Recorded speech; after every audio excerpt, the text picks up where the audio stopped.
Fourth question में हमें दे रखा है कि is the following situation possible. यहाँ पे हमें एक सिचुएशन, एक कंडीशन दे रखी है और हमसे पूछा गया है कि क्या ऐसी कंडीशन हो सकती है।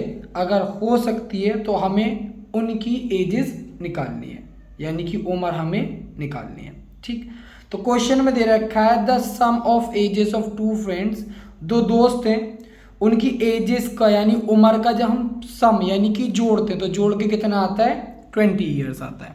ठीक है, तो लेट करा एज ऑफ वन फ्रेंड यानी एक जो दोस्त है उसकी उम्र हो गई x ईयर्स। ठीक है, then age of second friend या अनदर फ्रेंड, जो दूसरा वाला दोस्त है उसकी उम्र कितनी हो जाएगी 20 माइनस एक्स हो जाएगी। भाई एक x का हो गया, दूसरा वाला कितना हो गया 20 माइनस एक्स का हो गया।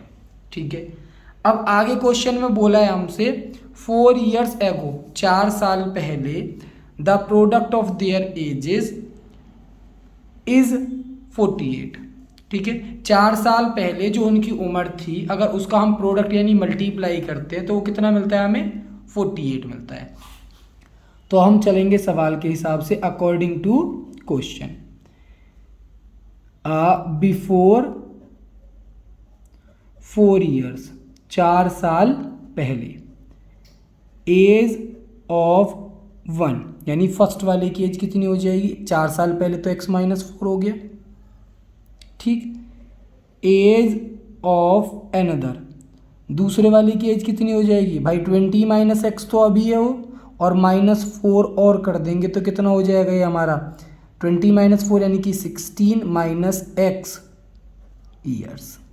ठीक है, अब हम सवाल के हिसाब से, उसने बोला था कि दोनों की मल्टीप्लाई करके कितना आता है 48 आता है, तो लिखेंगे x minus 4 multiply 16 minus x कितना है 48 है। ठीक, अब हम कर देंगे इसकी मल्टीप्लाई, तो x को मल्टीप्लाई किया तो 16x और माइनस का एक्स स्क्वायर, माइनस का 64 और प्लस का 4x is equals to 48। Minus का एक्स स्क्वायर है तो उसे हम प्लस का बनाएंगे, लेकिन उससे पहले इन दोनों को कर लेते हैं सॉल्व। तो 16 और 4 कितना हो गया हमारा 20 हो गया, तो माइनस का एक्स स्क्वायर प्लस का 20x माइनस का 64 इज इक्वल्स टू 48। इसको प्लस बनाने के लिए सबको ले जाएंगे दूसरी साइड, तो ये माइनस का एक्स स्क्वायर है हमारा हो गया प्लस का 20x हो गया माइनस का 20x, माइनस का 64 प्लस का 64 और प्लस का 48 इज इक्वल्स टू 0, यानी कि एक्स स्क्वायर माइनस का 20x और प्लस का 112, इन दोनों को प्लस करके कितना आ गया 112 इज इक्वल्स टू 0। ये बन गई हमारी quadratic equation. A x square plus b x plus c is equals to 0, ये होती है हमारी स्टैंडर्ड फॉर्म। तो यहाँ से ए की वैल्यू आ गई हमारे पास 1, बी की वैल्यू आ गई -20 और सी की वैल्यू आ गई 112। तो सबसे पहले हम चेक करेंगे कि ये इन्होंने जो हमें कंडीशन दे रखी है कंडीशन पॉसिबल भी है या नहीं है। तो उसके लिए हम निकालते हैं डी, यानी बी स्क्वायर माइनस 4ac। तो b की वैल्यू कितनी है हमारी -20 स्क्वायर माइनस 4, a हो गया 1 और c हो गया 112।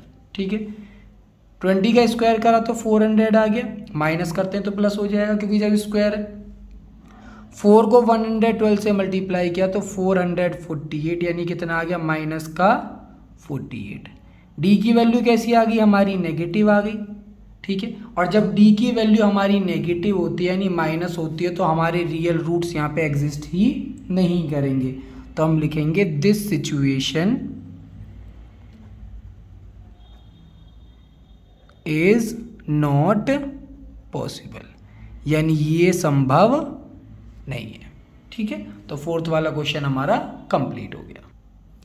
जैसे अभी हमने फोर्थ वाला पार्ट किया, सेम टाइप से हमें फिफ्थ वाले पार्ट में दे रखा है is it possible to design a rectangular park. हमें एक रेक्टेंगुलर पार्क डिज़ाइन करना है, क्या ऐसा हो सकता है कि उसका पेरीमीटर यानी कि परिमाप तो 80 मीटर हो और उसका एरिया यानी क्षेत्रफल 400 मीटर स्क्वायर हो।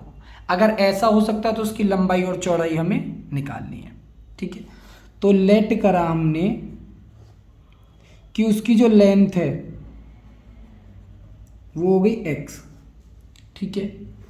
और पेरीमीटर क्या होता है हमारा, पेरीमीटर होता है हमारा 2 मल्टीप्लाई l प्लस बी, किसके लिए, रेक्टेंगल के लिए, ठीक है।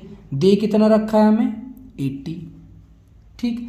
तो l तो हमारे पास है क्या x, अब हमें क्या चाहिए b चाहिए, तो हम यहाँ पे लिखेंगे 2x plus b is equals to 80, 2 से इसको डिवाइड कर दिया यानी x plus b is equals to 40, यानी कि b की वैल्यू कितनी आ गई हमारी 40 माइनस x, यानी लंबाई कितनी है हमारी x और ब्रेथ कितनी है हमारी, लिख देता हूँ इधर भी मैं, और ब्रेथ कितनी है हमारी 40 माइनस x, ठीक है।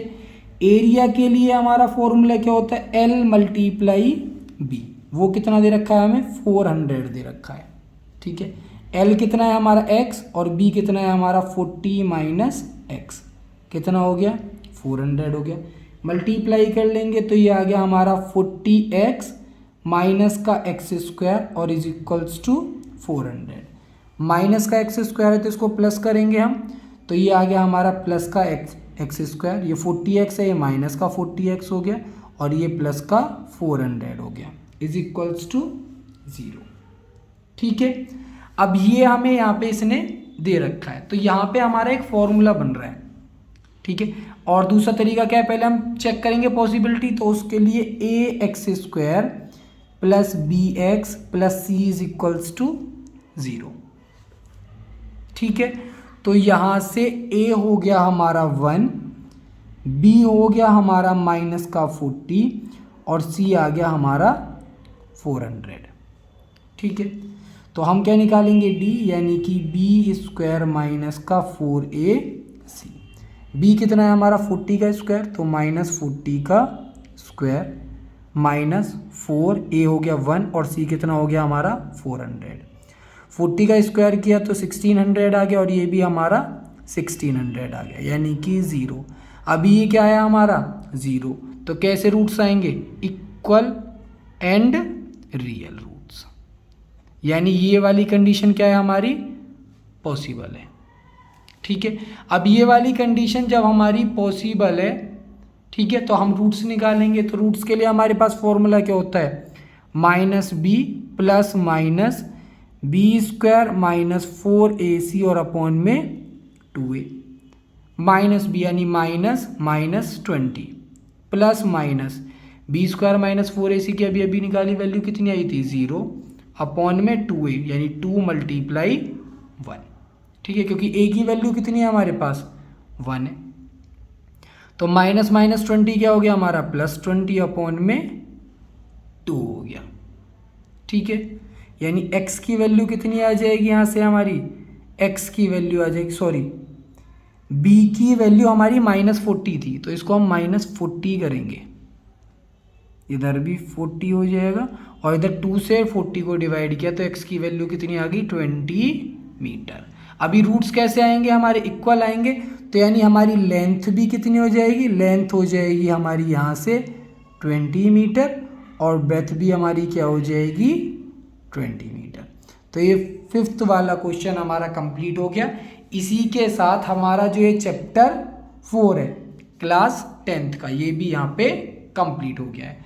तो इस चैप्टर में या इस एक्सरसाइज में किसी का कोई भी डाउट हो वो मेरे को यूट्यूब पे कमेंट कर सकते हैं या तो व्हाट्सएप पे इंस्टा पे भी मेरे से कांटेक्ट कर सकते हैं।